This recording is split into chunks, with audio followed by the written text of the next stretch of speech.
dwarf. I think I understand now that was a very effective demonstration. What? If you'll excuse me, I would like to document this experience.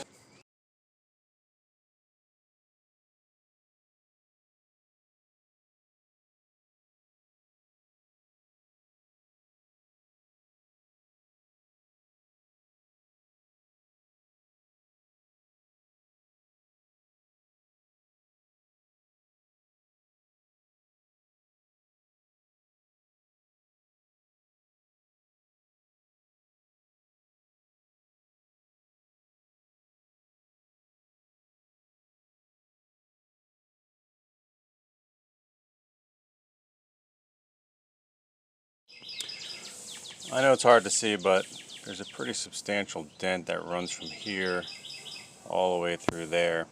And plus the metal's been so scored from when they roughed it up to put body filler in there.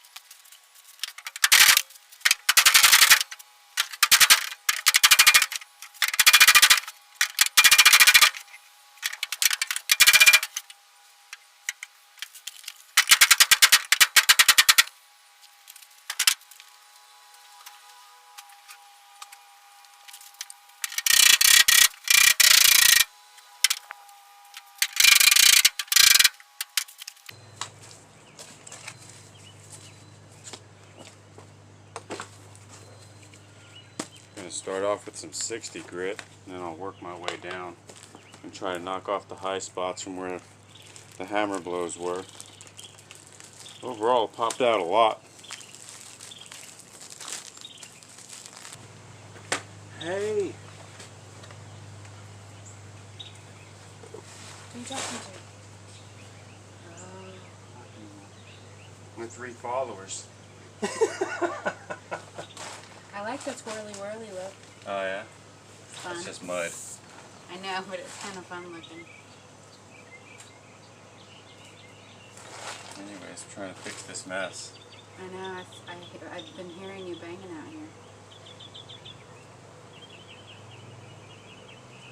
What are you going to do?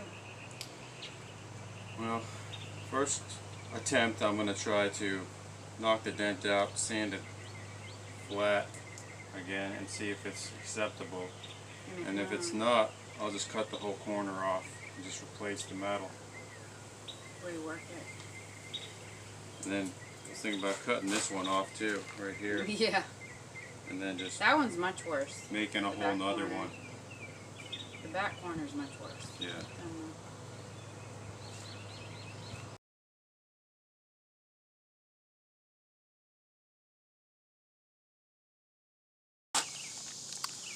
What I was doing, I was checking the glare for any high spots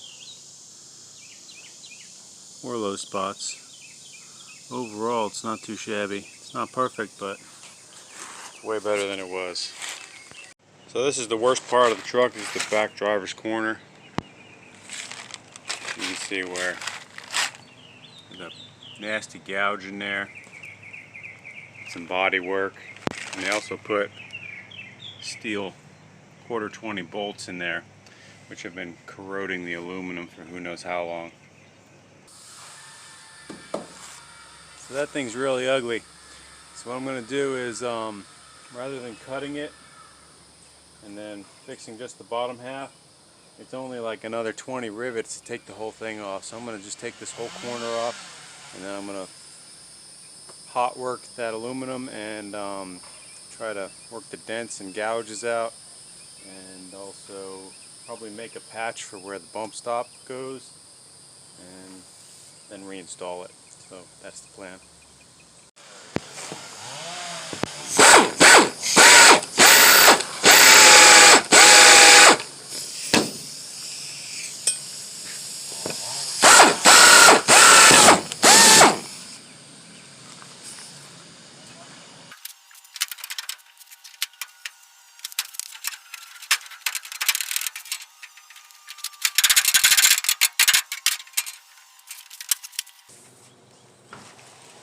is.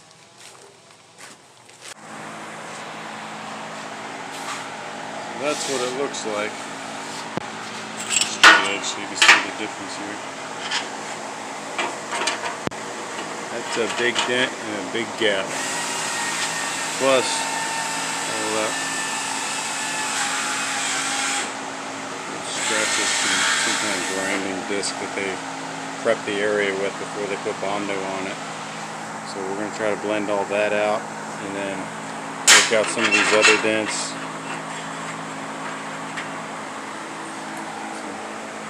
Deep gouges here. And so what I'll do with these is I'll actually use my my body hammer to raise this area from the backside so that it'll fill that gap in and it'll sand it down flush and it should disappear. This one here, I'll probably just put a patch over that.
Alright, sidetrack on Thursday. This is a customer's car, 1966 Corvair. It's here for floorboards. So we're going to do a couple floorboards today, a couple tomorrow, and we're going to still try to get some work in on the ice cream truck, Starship. Whoo! Welcome to summertime in Georgia. Good Lord. Alright, second day on the Corvair. Today is Friday. As you can see here, we got 4 brand new floorboards installed. Very nice. One pan right here. Front pan, that turned out very nice. And one little quarter half.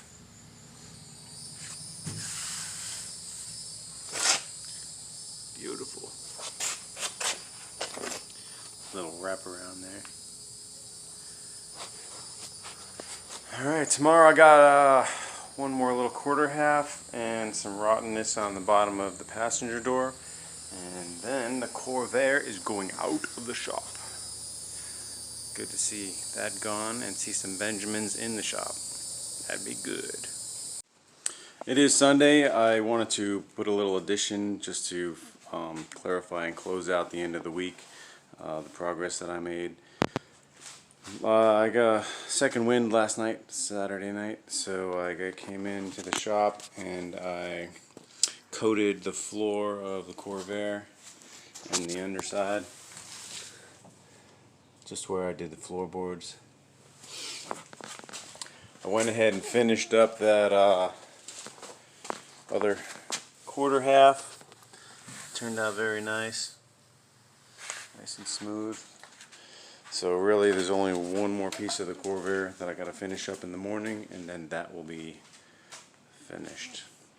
Took advantage of the fact that it was 90 degrees last night and all day today to bake this paint on, and so it should be good and dry for the customer to pick up tomorrow.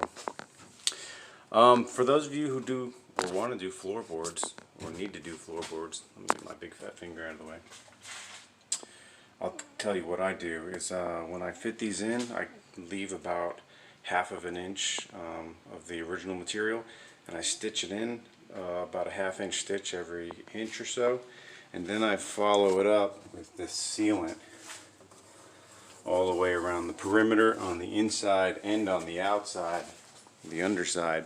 And what I actually use is this roofing and flashing PL polyurethane.